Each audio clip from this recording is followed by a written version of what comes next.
Magandang umaga po sa ating lahat mga kapatid at purihin po ang Diyos na tayo muli po ay nagkasama-sama para po sa ating pong online worship service at lahat po na nandiyan, nanonood po kayo ay pagpalain tayo ng Diyos at nawa ay masumpungan natin patuloy po ang pangunguna ng ating Diyos sa ating mga buhay sa gitna ng ating pong makaranasan po na ito. Ang ating pong mensahe po sa umaga pong ito ay mayroon pong pamagat na mga kamay ng Diyos na kumikilos sa bawat trahedya. Okay? Yan po ay isang ayon po doon po sa binasa po sa atin po kanina ni Beth doon po sa Ruth chapter 1 verses 1 to 22. So tignan po natin doon po sa kabuuan ng text po na yan kung paano po natin titignan na ang mga kamay ng Diyos na kumikilos sa bawat trahedya. Tayo po ay saglit po na manalangin.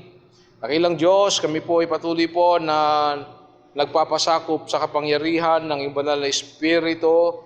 Kami po ay inyo pong pagkalooban ng karunungan ng kaalaman, ng patuloy po nakasabikan upang iyong salita o Diyos sa umaga pong ito po ay maging patuloy, Ama, na ilaw, tanglaw, lakas, pag-asa, tibay sa aming mga buhay po sa araw-araw. Tulungan mo po kami na ang mga salita mong ito na aming pagbulay-bulay ngayong umaga po ay patuloy po na maging pagpapalakas sa aming mga pananampalataya. Salamat po sapagkat hindi ka nagsasawa, O Diyos, sa aming mga buhay. Sa gitna ng aming mga karanasang ito, hayaan po ninyo, O Diyos, ng mga salita mong ito ang magbigay patuloy po ng kapayapaan at pag-asa sa buhay po ng bawat sa amin. Tinatanggap po namin ng may kagalakan ang katotohanan po ng iyong mga salita sapagkat ang salita mo, O Diyos, ay biyaya po sa buhay at tanglaw at gabay sa buhay po ng bawat sa amin. Ito po ang aming dalangin, hinihiling sa makapangyarihang pangalan po ni Jesus na aming Panginoon at aming tagapagligtas. Amen. Amen. Amen. Okay. So tingnan po natin po dito po sa Ruth chapter 1 verses 1 to 22 ay makikita ho natin po yung mga prinsipyo at mga katuruan kung paano po sa karanasan ni Ruth dito po sa talatang binasa po natin kanina ay makikita po natin na yung kamay ng Diyos ay patuloy po na kumikilos sa bawat trahedya. So eventually po dito po sa Ruth ay may mga krisis at trahedya po na naging karanasan nito pong si Ruth. Kaya po tingnan ho natin, isa-isahin po natin mga kapatid, ano ho itong mga karanasan pong ito. Unang-una, tingnan po natin po yung Naomi's desperate situation from chapter 1 verses 1 to 5. So, ang nagbibigay po ang mga kapatid sa atin po ng totoong pag-asa sa buhay ay ang mga totoong kwento. Di po ba? Kung gusto po nating maaliw lang, manood lang po tayo ng fairy tales o Once Upon a Time o telenovelas, sabi nga nila. Pero kung gusto po nating maging matibay, mga kapatid, ang pag-asa po sa kabila ng maraming pagsubok sa buhay, kailangan natin po ng mga totoong kwento. Ito po ang salita ng Diyos tulad po ng kwento po ni Ruth. So nagsimula po ang kwento po ng Ruth na sinasabi sa atin kung kailan ito nangyari. In the days when the judges ruled, sabi po doon sa Ruth chapter 1 verse 1. Ito po ang panahon na hindi pa mga hari po ang namumuno po sa Israel. They were ruled by judges. Nang panahong iyon po, tingnan niyo po ang huling sentence po ng Judges. Walang hari sa Israel, kaya ang bawat isa po ay gumagawa ng kahit anong gusto po nilang gawin. According to Judges chapter 21 verses 25. Tingnan din po ang chapter 17 verse 6, chapter 18 verse 1, and chapter 19 verse 1 ng Judges. Ito po ang panahon na ang ginagawa po ng mga tao noon po ay kung ano po ang tama po sa kanilang paningin. Walang hari na namumuno sa kanila, ni hindi nila kinikilalang hari nga po ang Diyos na si Yahweh, na siyang naglabas po sa kanilang bayan mula sa pagkakaalipin po sa Ehipto noong panahon po ni Moises, na siyang tumulong sa bayang Israel sa paglalakbay po nila sa disyerto, na siyang nanguna sa kanila sa pag-conquer ng Canaan, ang promised land, sa panahon naman po ni Josue o Joshua. Now, sa panahong ito po ng mga judges, tulad po nila Gideon, Samson at iba pang mga judges po noon, paulit-ulit po ang tigas po ng ulo po ng bayang Israel. Sasamba po sila sa mga Diyos-Diyosan at mamumuhay sa immoralidad. Tapos, ano po mangyayari? Parurusahan po sila ng Diyos. Tapos, hihingi po sila ng tulong sa Diyos. Tapos, sasagutin naman po sila ng Diyos at magpapadala po ng tagapagligtas po nila. Tapos, magiging mapayapa sa bayan nila. Tapos, susuway na naman. Paulit-ulit po yung katigasan po ng ulo. Hindi nga po na natuto, sabi nga po nila. Ito po ang sinasabi po nating dark ages po sa kasaysayan po ng bansang Israel. At maraming tao po ang nagtatanong, ganito na lang ba palagi? Kailan ba ito matatapos? May pag-asa pa ba? Mga kapatid, kung obserbahan mo ring mabuti, kung paanong palala ang sitwasyon ng pamilya dito po sa bansa natin sa Pilipinas, tatanungin mo rin yun kung manunod ka lang po ng TV, hindi ba't po mababalitaan mo po ang mga barilan sa loob ng mall, 12 taong bata, pinagsamantalahan ang 3 taon, tatay, inabuso po ang sariling anak. Hindi naman po isolated cases po ang mga problemang iyan sa ating pong bansa. Mga kapatid, hindi tayo siguro magiging affected kasi sa iba nangyayari, di po ba? Pero kapatid, papaano kung sa loob mismo ng bahay ninyo nangyayari ang ganitong mga trahedya natin? Kung may ibang babae, halimbawa, kung may ibang babae na si mister, kung naglayas ang anak mo ninyo, kung gabundok na po ang utang nyo, kung wala nang mangyayaring maganda sa relasyon nyo po sa pamilya, okay? Oo po, palala po, mga kapatid, ang pamilyang Pilipino. Pero po, sa gitna ng kadilimang ito, mga kapatid, ay meron pong liwanag. Amen? Sa gitna ng kadilimang ito, mga kapatid, ay meron pong liwanag. Okay? Kaya nga po, yung ating pong title po ng ating pong mensahe sa mga kamay ng Diyos na kumikilos sa bawat trahedya, makikita po natin sa napakadilim na gabi sa ating pong buhay, makakaasa tayong walang ibang kasunod kundi ang pagsinag po ng araw. Sa panahong parang walang ginagawa po ang Diyos, parang mabago ang sitwasyon sa bansang Israel, ang katotohanan po ay meron. Sa panahong parang wala ng pag-asang mangyayari po sa bayan po nila, may ginagawa po ang Diyos sa buhay po ng isang pamilya. Mga kapatid, kung pamilyar na tayo po sa kwento po nito, alam nating happy ending ang kwento po ni Naomi at Ruth, di po ba? Pero mabigat po ang pinagdaanan po nila, lalo na ito pong si Naomi. Meron siyang asawa, ang pangalan po ay Elimelech, na ibig sabihin po ay God is my king. At ang kanyang 2 anak ay si Malon at Chilon. Sila po ay taga Bethlehem. Ibig sabihin po ng Bethlehem ay house of bread. Isang bayan sa Huda na bahagi po ng Israel. Alam natin po ilang daang taong makalipas po nito ay sinilang po ang Panginoong Sus sa Bethlehem. Noong panahong ito po ay nagkaroon po ng taggutom, mga kapatid, sa Israel, ayon po sa kwento. Siyempre po, mahirap ang buhay, kapos sa pagkain, kaya napagdesisyonan po ni Elimelech na dalhin, ang kanyang pamilya sa Moab, katabing bansa po ng Israel. Kumbaga sa atin sa Pilipinas, nag-abroad siya, parang mula Pilipinas, papunta po ng Hong Kong o ibang bansa. Pero hindi po niya iniwan ang pamilya niya. Siyempre po, hindi pa naman po uso po ang remittance o LBC po noon. Saka wala rin po makakain po ang pamilya niya pag iniwanan po niya. Doon na po sila mamamalagi. Halos 10 taon din sila po doon. Nagpapakita rin po ang desisyon po nila na iyon na kukulangin ng tiwala sa Diyos na sasama sa kanila sa oras po ng kahirapan. Ayaw nga po ng Diyos na umaasa sila sa mga dayuhan dahil malaki po ang posibilidad na matangay po sila palayo sa pananampalataya po sa Kanya. Lalo pa po dito po sa Moab, ng isa po, dito po sa bansang Moab, na ang isa sa kinikilalang Diyos ay si Chemos. Ang lahing ito po ay galing sa anak ni Lot, sa kanyang anak na babae na pinangalang Moab.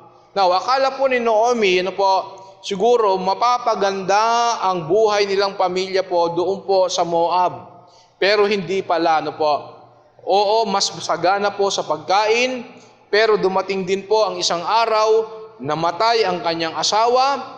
Malungkot pero okay pa naman kasi po nandyan pa naman po ang dalawa niyang anak na hindi siya pababayaan. At nadagdagan pa ang pamilya nila ng mag-asawa po ang dalawang anak niya ng mga Mobita na sina Orpa at Ruth, na isa rin po sa mga ipinagbabawal ng Diyos sa mga Israelita dahil sa maaaring maging kompromiso sa mga Diyos-Diyosan ng kanilang napangasawa, tulad po na nangyari po kay Haring Solomon. Mga kapatid, pagkatapos po ng 10 taon, 10 taon, namatay din po ang dalawa niyang anak. Kung mga Pilipino siguro ang masasabi, kala ko pa naman suswertehin kami dito. Bakit pagkamalas-malas ang nangyari sa akin dito? Wala na ang asawa ko, wala pa ang mga anak ko, wala naman ding iniwang apo sa kaakin. Paano na iyan? Maaring siguro po yung sinasabi po, iintindihin ko ba itong mga manugang ko? Maaring yun po magiging litanya po. Mga kapatid, umasa man tayong maganda ang mangyayari, ang katotohanan po ay mararanasan o nararanasan ng bawat isa po sa atin ang trahedya sa buhay, lalo na kung may kinalaman po sa pamilya. Hindi man trahedya, pero may problema pa rin tayong pagdaraanan.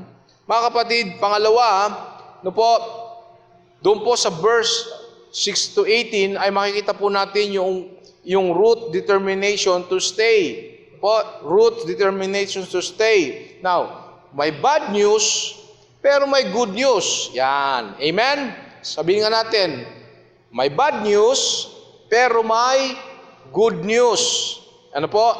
Minsan, ano po yung good news po dito? Minsan po, nasa bukid siya, umiiyak, si Ruth. Dahil po sa pait na sinapit niya, may kaibigang lumapit sa kanya at nagbalita. Sabi po niya, the Lord had visited His people and given them food. Tapos na ang taggutom. Hindi pala nakakalimot ang Diyos, mga kapatid. Hindi pala nagpapabaya ang Diyos. Hindi pa pala iniwan ng Diyos, ang kanyang bayan. Kaya po naisip po ni Naomi, na bumalik po sa Bethlehem. Total, sabi po niya, nandoon naman ang mga kamag-anak niya sa Moab, walang-wala na siyang maasahan. Okay? Inaasa ba niya ang kanyang buhay sa mga dayuhan? Kaya sabi niya sa mga manugang niya, tara, babalik ako sa Bethlehem. Pero naisip niyang baka mas mapabuti pa po ang buhay, ng mga manugang niya kung uuwi na lang sila po sa kanilang bahay. Wala naman na silang maasahan po sa kanya. Kaya sabi niya, sige na, bumalik na lang kayo sa mga nanay ninyo. Mas mainam nang sila ang mag-alaga sa inyo kaysa biyanan. At loobin nawa ng Panginoon na makapag-asawa pa kayo ng guminhawa ang buhay ninyo. Naway maranasan ninyo ang kabutihan, katapatan, kabaitan, pag-ibig ng Diyos sa inyo. Magkahiwalay man tayo, dalangin kong hindi kayo iiwan ng Panginoon. Mga kapatid, ang minamahal, ibang klaseng relasyon, meron po ang ito mga to, Di tulad po ng relasyon ng mga magbiyanan ngayon, di po ba? Naiyak pa sila at magkakahiwalayan sila. Ang iba siguro po na nakatira ang biyanan sa bahay nila, o sila ang nakatitira sa biyanan, ang sasabihin, yes, yes, mawawala rin ang perwisyo. Pero iba ito mga kapatid, ayaw nilang pumayag na iwanan si Naomi at nagsabing, sasama kami sa iyo sa bayan ninyo. Mga kapatid, mabigat po kay Naomi na paalisin na sila kasi napamahal na sila sa kanya bilang kanyang sariling anak na rin. Pero kumbinsido po siya na mas mainam sa kanila na wag nang sumama sa kanya kaya sabi niya, mga anak, mas mainam pang bumalik na kayo. Ano ba ang mapapala ninyo sa pagsama sa akin? No? Mas mainam na mag-asawa pa kayo ulit kasi bata pa kayo. Ako, sabi niya, matanda na. Kung magkaasawa man ako ngayon, tapos magkaanak, halimbawa lang, pero di ko na maaasa pa sa ganoon. Hihintayin nyo ba silang lumaki para mapangasawa? Siyempre, hindi. Ayoko namang tiisin nyo pa ang hirap na dinaranas ko. Sana'y pagpalain kayo ng Panginoon, hindi tulad ko na puro pait ang dinanas mula sa kamay ng Panginoon. Now, mga kapatid, yun po yung sinabi po ni Naomi. Now, pero ang sabi po, ang concern ni Naomi po ay sa kanila. Ano po? Inamin niya po namang hindi niya sila kayang alagaan at ano pa ba ang naghihintay sa kanila pagdating sa Bethlehem. Hindi rin niya alam. Kaya itong pong si Orpa, nakumbinsi, nagpaalam po, hinalikan si Naomi at nag-iyakan silang tatlo. Kitang-kita nyo naman po ang ganda ng relasyon nilang magbiyanan. Hirap silang magkahiwa-hiwalay, pero sa tingin po ni Naomi, yun ang pinakamabuti po. Sa tingin din ni Orpa, oo nga, mainam ng ganon. Pero kay Ruth, iba mga kapatid, kay Ruth, iba po.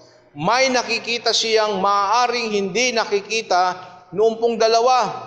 Kaya po, nang umalis na si Orpa, nagtaka po si Naomi, at itong si Ruth ay di pa po umalis. Parang hindi po ayaw niyang iwanan ang kanyang biyanan, okay? Ang sabi po doon ay, but Ruth cleave, hold on to her. Okay? Kaya sabihin pa ng biyanan niyang, bumalik na ang bilas mo sa mga kababayan niya at sa kanyang Diyos o sa mga Diyos-Diyosan, kaya sumama ka na rin sa kanya. Para kay Ruth, mga kapatid, iba na ang bayan niya, iba na ang pamilya niya, hindi na si Chemos ang Diyos niya, si Yahweh na ang tunay at buhay na Diyos ng Israel.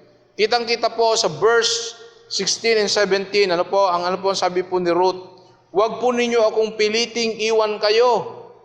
Dahil kung saan kayo pumunta, doon din ako pupunta. At kung saan kayo tumira, doon din po ako titira. Ang mga kababayan nyo ay magiging kababayan ko rin at ang Diyos ninyo ay magiging Diyos ko rin. Kung saan kayo mamamatay, doon din ako mamamatay at ililibing. Parusahan nawa ako ng Panginoon ng mabigat kapag humiwalay ako sa inyo.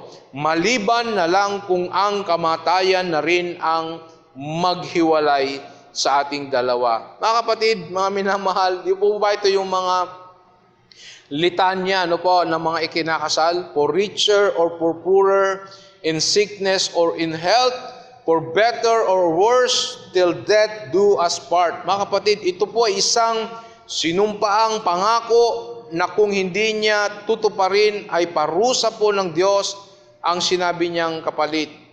Matinding commitment ang sinabi po ni Ruth. Hindi lang kay Naomi, pero lalo na po sa Diyos.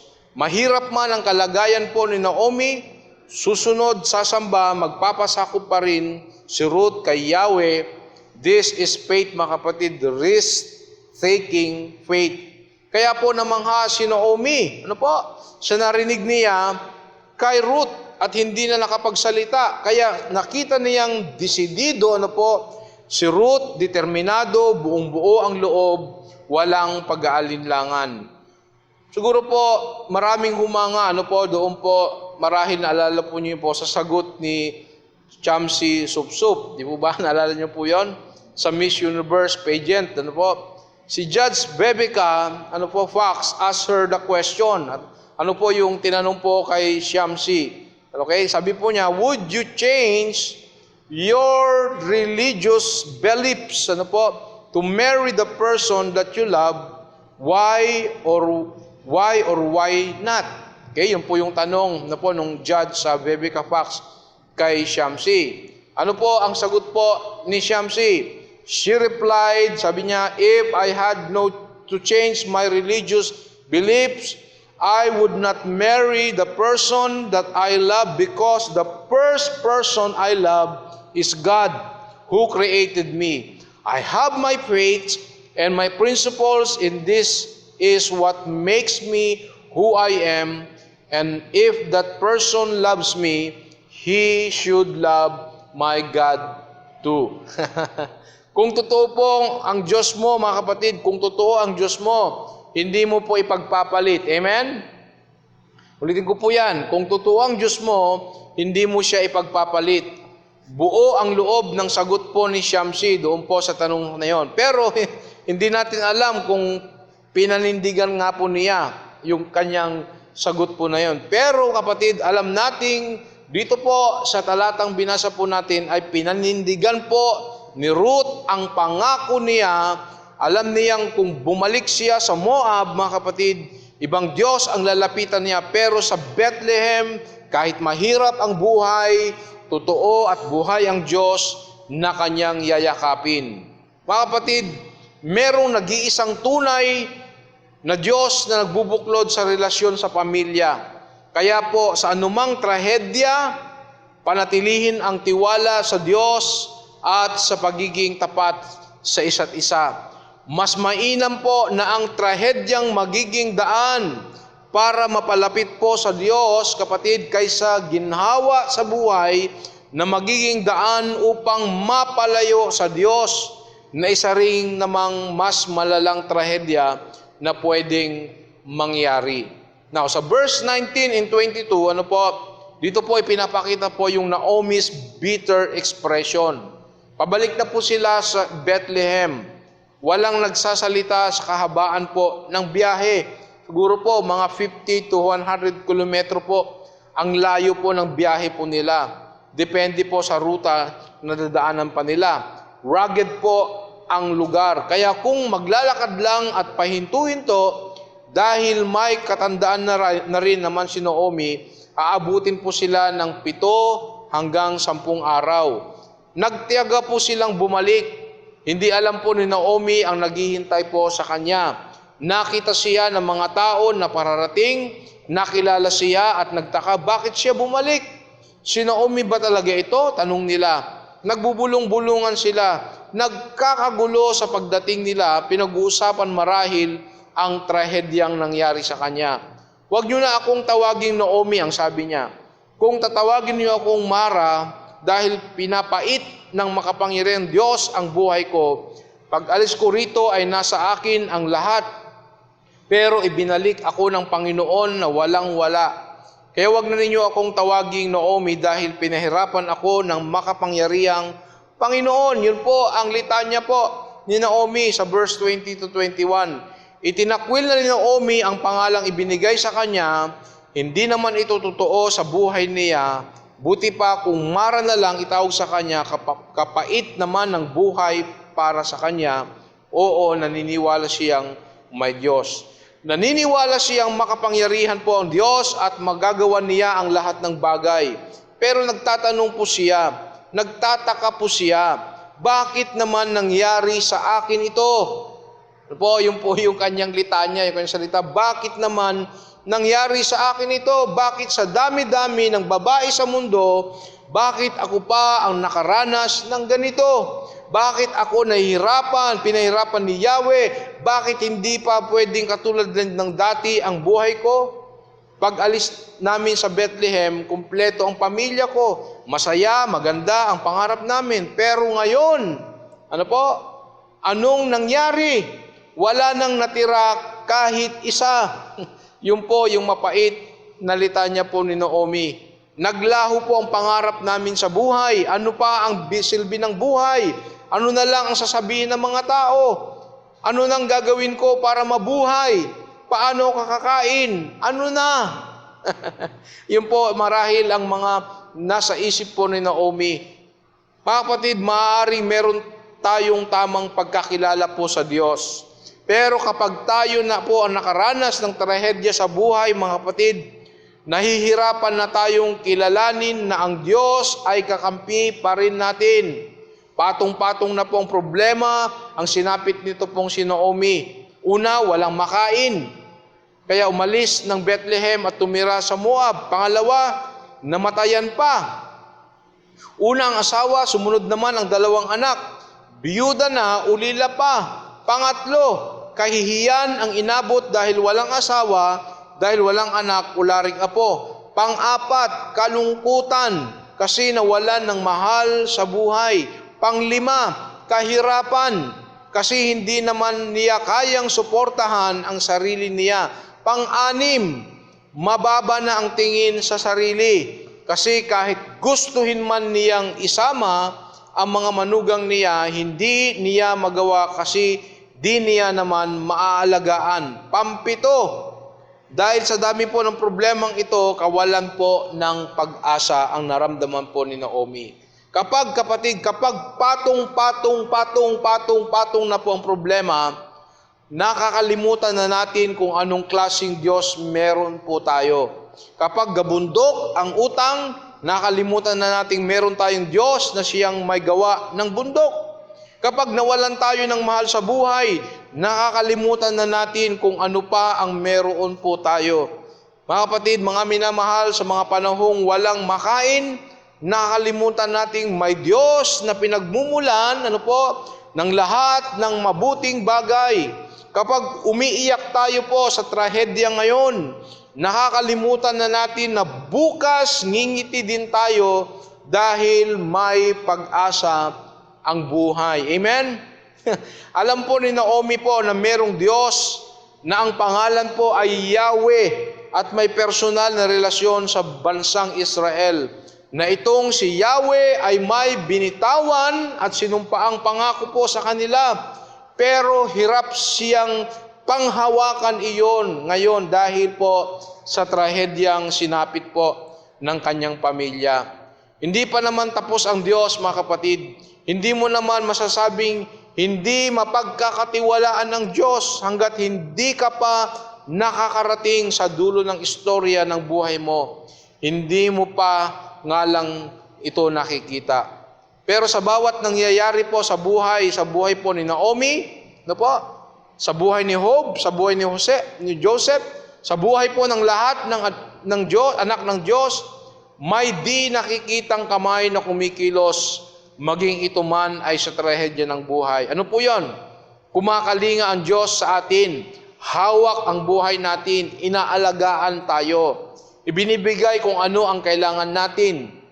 At po, akala po ni Naomi, mapait na ang buhay niya. Akala niya, pinagmalupitan siya ng Diyos. Akala niya, ipinagkakait sa kanya ng Diyos ang kasiyahan sa buhay, ang pangarap sa buhay. Akala niya, pinabayaan siya. Pero po, sino ba ang bumaliktad ng taggutom at muling nagpaulan at nagpatubo sa mga pananim? Walang iba kundi ang Diyos pa rin. Mga kapatid, gumagawa ang Diyos sa buhay natin para mas maintindihan natin po ang mga nangyayari sa kwentong ito at kung bakit ito'y sinulat, magandang alam natin agad kung ano po ang nangyari po sa katapusan. Pero po, ang pinag-usapan natin kasi dito po ay ang pag-asa po ng pamilya. May pag-asa kung alam mo na may magandang mangyayari po.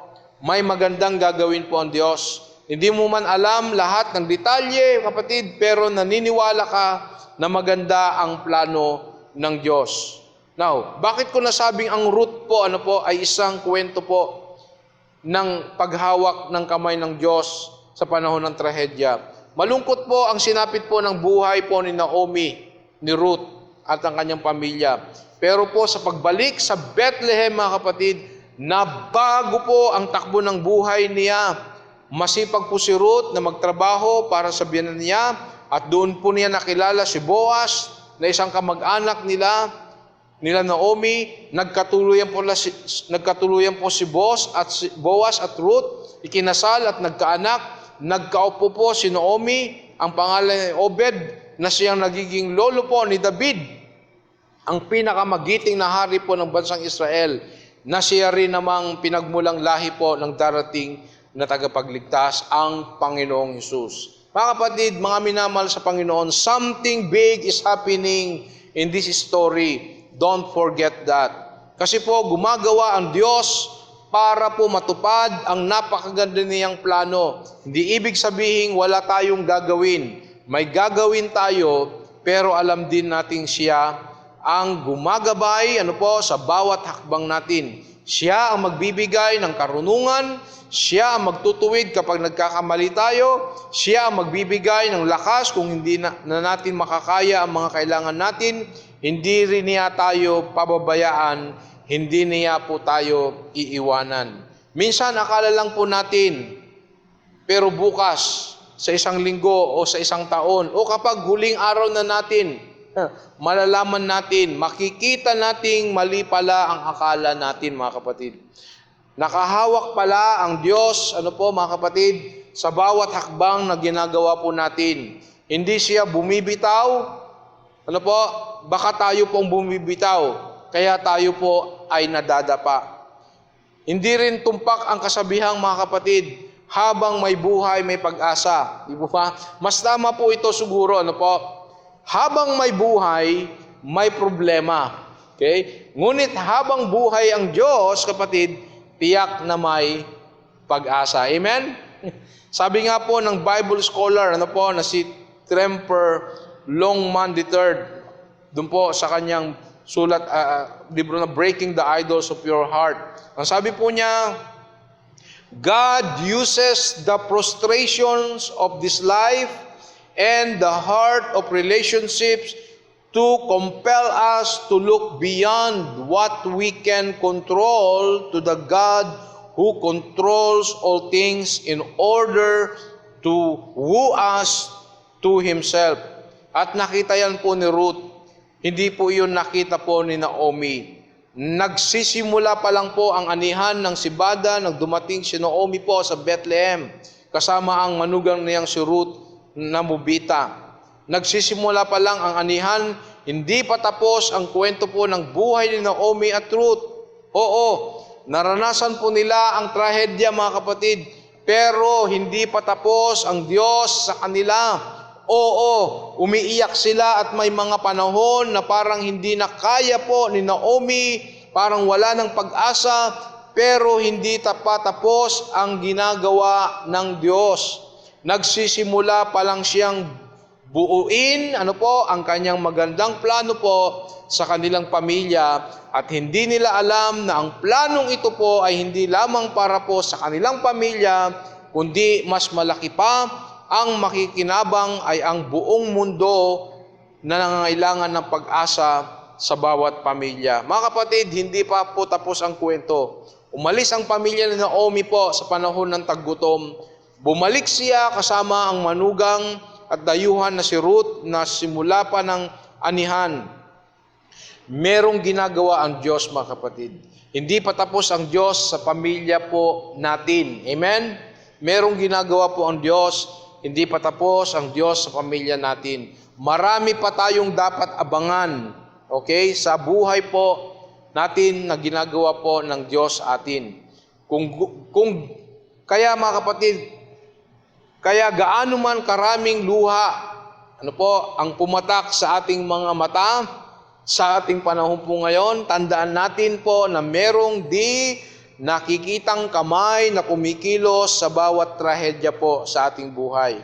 Kaya po ibukas natin po ang ating mga mata at pagmasdan ang kamay ng Diyos na kasama at kumakalinga sa atin. Gumagawa at gumagabay sa bawat pamilya, gaano man kabigat ang maranasang trahedya. Ito po ang mensahe po ng Diyos sa bawat isa po sa atin. Sa pangalan ng Ama at ng Anak at ng Banal na Espiritu Santo. Amen. Amen. Sige po, bigyan po natin po ng isang malakas na clap offering po ang Panginoon. Thank you, Lord. Thank you, Jesus. Hallelujah.